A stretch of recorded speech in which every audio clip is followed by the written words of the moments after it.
Добрый день, меня зовут Виктория, вы на канале Таро от Вики. Сегодня будет расклад звучать так: подарок судьбы или может быть возмездие. Я хочу приурочить этот расклад к Юпитеру в ретроградном движении. Он будет на нем находиться с 4 сентября 2023 года по конец года, по 31 декабря. И Юпитер, как говорится, планета добрая, которая все увеличивает, расширяет, делает подарки. Тем более, что сейчас Юпитер находится в знаке Тельца в этот период, который мы смотрим. То есть это то, что касается денег, материальных благ, в общем, различного изобилия. Если вы смотрите этот расклад вот в данный период, значит, мы смотрим данный период. Если вы будете много позже смотреть данный расклад, то не привязывайтесь к датам, а просто загадайте свой какой-то период. И мы сейчас посмотрим, что мы в данный период можем получить, как говорится, по заслугам. Будет ли это в радость, либо нет, да, либо это именно то, что называется, будет по заслугам, как говорится, что посеешь, что и пожнешь. Давайте возьмем метафорические карты, будем расклад ими открывать и закрывать. А в середине посмотрим на Таро. То есть посмотрим, что будут за события, какие именно будут. Это у нас итоги, да? Итоги нашей предыдущей деятельности, наших предыдущих действий. То есть что мы получим по итогам того, что мы наработали, наделали, натворили, либо наоборот кому-то там помогли, да? То есть это наши ожидания от нашей прежней жизни. Итак, давайте посмотрим, с чего у нас будет все начинаться. Вот человек, который затаился у нас в кустах, скажем так, и подглядывает. И вот это, знаете, может быть опасение, кстати говоря. Кто-то может опасаться того, ну к чему все это приведет, да, вся эта ситуация, к чему это все приведет. Либо это ожидание надежды. Вот тут ближе для вас будет та ситуация, как вы сами чувствуете, глядя на эту карту. Да? Если эта карта вызывает у вас надежду на светлое будущее, значит, это ваша интуиция для вас так сработает. Если это опасение, значит, это сработает для вас так. То есть здесь уже, я думаю, по данной карте как раз видно различные варианты развития событий. Но я буду разглядывать, да, но я тоже буду разглядывать вместе с вами. Я буду гадать так, что это именно ожидание, да, это именно ожидание предстоящих событий. То есть мы именно ждем, мы хотим получить что-то, над чем мы долго работали, над чем мы долго трудились, либо мы сделали какой-то вклад времени, средств наших, вещи в отношении с людьми, в работе, да, и мы сейчас потихонечку сидим и ждем, да, вот мы все-таки ожидаем на наши действия ответ. Давайте смотреть далее. То есть у нас лейтмотивом будет карта ожиданий. То есть, да, здесь не будет чего-то неожиданного. Это именно то, на что мы надеемся, либо то, чего мы опасаемся. Ожидания наши истоки. Это так. Здесь вот карты тоже буду немножко прикрывать. Такие вот у меня есть здесь дополнительные карты. Тройка мечей. Здесь в первую очередь, знаете, проглядываются отношения с королем кубков. Не обязательно это любовные отношения, но и они же в том числе. Тройка мечей. Вы знаете, здесь может быть конфликт с человеком, с мужчиной. Ну, это также король кубков может характеризовать и женщину, если она проявляет мужские черты характера. То есть здесь вариант конфликта с этим человеком, переживаний из-за этого и ограждения от него. Здесь, знаете, вот особенно вместе с первой картой, с картой вот из ассоциативной колоды, проглядывает обида на человека и огораживание от него. Также этот человек может огораживаться от вас. То есть здесь взаимоотношения с человеком. Что-то произошло между вами, скорее всего, ссора, конфликт, непонимание, и вы ждете, когда этот человек, может быть, выйдет на связь, может быть, когда он признает свои ошибки, либо это также может характеризовать и вас, что вы выглядываете вот из этих кустов с разбитым сердцем и хотите с ним помириться. То есть выйти на связь и боитесь, как он вас примет. То есть здесь выходит на первый план именно отношения. То есть, если это любовные отношения, я думаю, здесь все понятно. Если это рабочие отношения, то же самое. Могло быть недопонимание с коллегой по работе, с начальником. А работать-то дальше вместе надо, да, а существовать вместе дальше надо, и надо налаживать эту связь обратно. И вот каждый из вас боится друг к другу подойти. Здесь вот вопрос отношений нам раскрывает расклад. Я думала, что будут деньги, имущество, но здесь явно взаимоотношения с человеком. И, кстати говоря, оно не отметает и финансово-денежных вопросов, если вы решаете с данным человеком. Но прежде всего вопрос именно отношений, общения. А там, я уже сказала, посмотрите, это любовные отношения, либо это партнерские отношения, рабочие. Кстати говоря, это может быть кто-то из родственников, потому что король кубков или как король червей, это как имеется в виду, может быть, кто-то по крови, но не обязательно. Не обязательно. Супруг, может быть, да, супруг.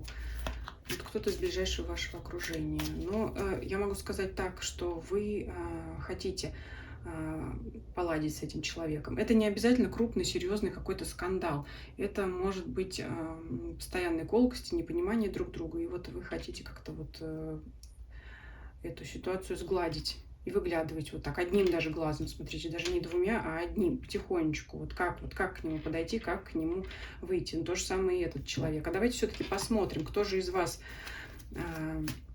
хочет первый выйти на связь, чтобы разрешить этот конфликт, чтобы это разрешить спор и сгладить вот эту обиду там, да. Это очень похоже на обиду. Это вот раненое сердце и закрытие. Это вот когда нас обидели, и мы в свой панцирь ушли и не хотим. Но все-таки глазом-то одним подглядываем, а как он там, а что он там, да, что он там думает, как. Это, кстати говоря, также может быть прошлые отношения, которые закончились разрывом. Такое тоже может быть. Может быть, кто-то из вас надеется на возобновление отношений. Такое тоже, может быть, вы ждете. То есть это в любом случае налаживание отношений после каких-то недопониманий, конфликтов. Все-таки кто из вас хочет выйти первый на связь? Правосудие. Оба хотите, обоим нужно. Это баланс. Обоим нужно дальше развивать ваши отношения. Итог. Императрица. Ну, я думаю, что вы это все наладите, потому что отношения нужные, важные для вас. И по карте императрицы это полная чаша. Давайте смотреть, что вам нужно делать, и чего делать не нужно, как мы обычно смотрим. Что нужно делать. Четверка мечей. Посидите, полежите, обдумайте то, что произошло между вами. Это карта покоя. Может быть, даже если это было действительно такая рана на сердце, дайте себе время переболеть это, потому что с больным сердцем, если к вам человек первым выйдет на связь, он может это сделать по карте справедливости, потому что карта показывает, что ему тоже нужны эти отношения. Дайте себе время, чтобы это у вас отболело, чтобы принять его с чистым сердцем. Такое, знаете, не очень воодушевляющая карта.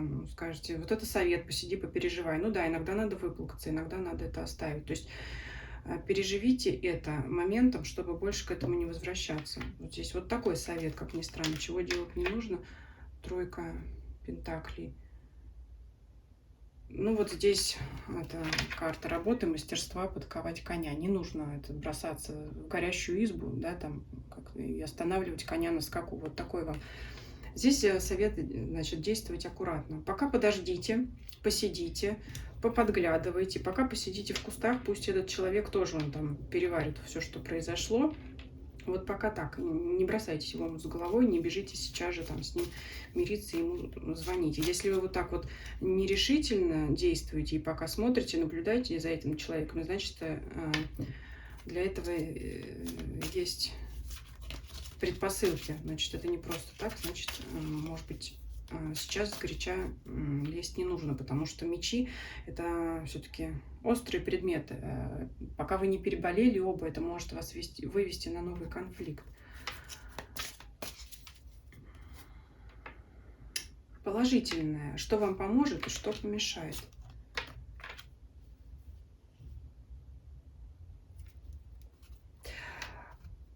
Так, вам поможет то, что между вами крепкая связь. Здесь вообще выпадает карта семьи. Ну, то есть это, скорее всего, человек, с которым отношения давние. Здесь между вами есть крепкая связь, поэтому и вы нужны человеку, и он вам нужен. Ну, то есть это такое обстоятельство, которое заставит вас все равно рано или поздно помириться и выйти друг другу навстречу. А вот что вам может помешать, это третьи лица. А вот сейчас не должно быть никаких советчиков и посторонних людей. То есть если вас кто-то захочет примирить, лучше, скажем так, не соваться этим людям. Ну, в лучшем случае они ничем не помогут, но в худшем. Ну, то есть если кто-то будет вас насильно мирить, и там... Вы знаете, как вот здесь вам надо поговорить и разобраться в отношениях. Если вас просто кто-то подойдет третий и помирит, у вас останется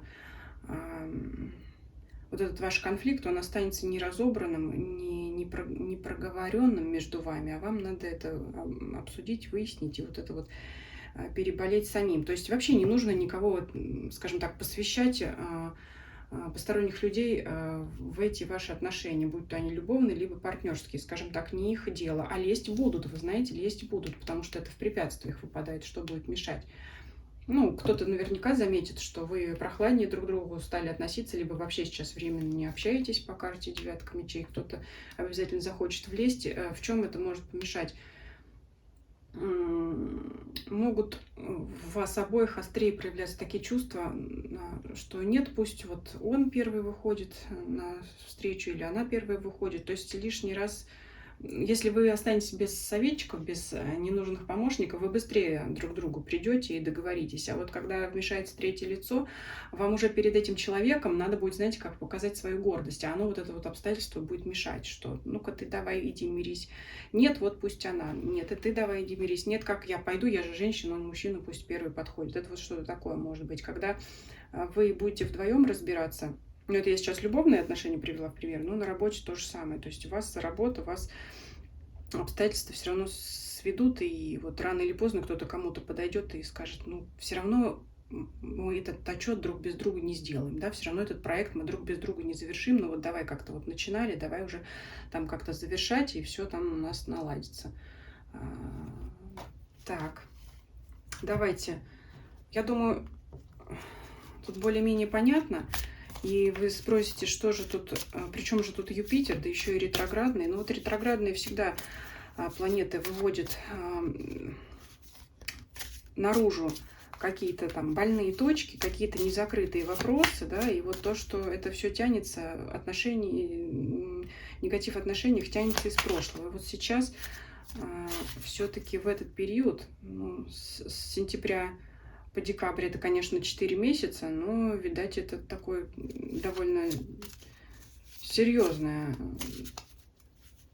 отношение, что именно вот период-то не маленький у нас, да, почти там, 4 месяца. Ну, не полгода, конечно, но все-таки довольно значительный. Это, если по любовным отношениям, так это вообще очень похоже на отношения, которые имеют давнюю историю. И тем более, если они имеют давнюю историю, то связь между людьми крепче, и вот сейчас вот оно должно это разрешиться. То есть Юпитер к чему приведет? Подарков тут, конечно, никаких нет. Ну, в плане того, что если вы с кем-то расстались, и вы возобновите отношения, если вы этого желаете, а по данным картам вы этого желаете, это, конечно, будет для вас подарок от Юпитера. То есть это мир, грубо говоря, да, примирение. В качестве... Ну, тут, конечно, нет никакого возмездия или наказания, но это вот ваш урок, да, что вот эти вот отношения надо как-то беречь. Я не вижу здесь какого-то обмана, это вот как-то похоже на обиду. Может, кто-то в какой-то момент зазнался, да, и вот как-то неосторожным словом ранил другого человека, но я вижу, что это нужный союз обоим. Давайте посмотрим итог, опять завершим метафорическими картами. Вот смотрите, сейчас посмотрите на эту карту, это метафорические все-таки карты. Вот постараюсь, чтобы не бликовала, рассмотреть картинку и самим сейчас посмотреть, какие чувства она у вас вызывает, что вы видите. Вот подумайте, поразглядывайте, если нужно, поставьте на паузу, а я сейчас вот расскажу вам свое видение. Я в начале расклада сказала, что период ретроградного Юпитера завершится у нас к концу года, к 31 декабря. Вот у меня лично первой ассоциацией данная картинка возникает с зимой и с Новым годом, где у нас дом, и каждый занят там какими-то своими радостями, бытовыми событиями, подготовкой, может быть, к празднику. Вот здесь вот человек лезет куда-то по лестнице, может быть, наряжает елку, вешает шторы, что-то вот. Ну, я думаю, что, конечно же, ситуация завершится благоприятно, и все-таки карта указывает на зиму, по моему мнению, то, что это разрешится к первому снегу. Давайте так, вот. Когда у нас будет снег в вашем там регионе. Вы скажете, может быть, вообще нет снега, ну тогда по календарю ориентируйтесь, да, туда вот все-таки к концу. А кого-то может это расстроить, сказать, что, ну, сколько, 4 месяца ждать, тянуть. Ну, значит, необходимо пройти такой период. Может быть, он у вас не только 4 сентября, конечно же, он идет издалека, да, может быть, еще дольше вы будете терпеть, чтобы выяснить отношения с данным человеком, примириться, но иногда, знаете, за один день не случается. Иногда надо вот именно как здесь переболеть, да, что делать? Совет: переболеть, перестрадать, вот это вот выяснить, разобраться, но постепенно, не сгоряча, потому что тут карта вот тут не советует подковать коня, потому что легнуть может очень. То есть выясняйте отношения постепенно. Не кидайтесь, не предъявляйте претензий. И отношения ваши урегулируются. Так что дайте время, да, опять же, дайте себе время, вот посидите пока в кустах, переварите все это, и давайте вам положительные карты оставим. Императрицу оставим, десятку кубков оставим вам. Оставим вам человека, важного для вас. А это все уберем. Так что, если были проблемы в отношениях, пусть они у вас в этот период наладятся. Неприятные моменты все сгладятся. И все у вас разрешится. Пусть это будет вам подарок от ретроградного Юпитера, который обнажил все проблемы, да, показал нам корни и все-таки поможет. Это у нас планета-помощник, который поможет нам все это наладить. Пусть обстоятельства сложатся так, чтобы они сами подвели вас к миру, к общению, к отношению, потому что действительно, ну, это нужный человек, вы к этому человеку привыкли, и он к вам. Кубковая масть — это родство, это родство и в семье, и в любовных отношениях, в коллективе. Родство — это как привычка друг к другу, как то, что вы привыкли работать друг с другом, вам удобно работать друг с другом, вы хотите продолжать дальше это сотрудничество. Поэтому чего я вам и желаю, собственно говоря. Спасибо за просмотр. Если вам понравилось видео, ставьте лайки, подписывайтесь на канал, кто не подписан. Я рада всем и каждому новому подписчику и зрителю. Нажимайте на колокольчик, чтобы не пропустить новые видео. Для тех, кто хочет заказать индивидуальный расклад, информация об этом в описании моего канала. Обращайтесь на электронную почту. Для тех, кто хочет оставить донат, ссылка на пожертвование также есть в описании моего канала. Спасибо за просмотр. До свидания.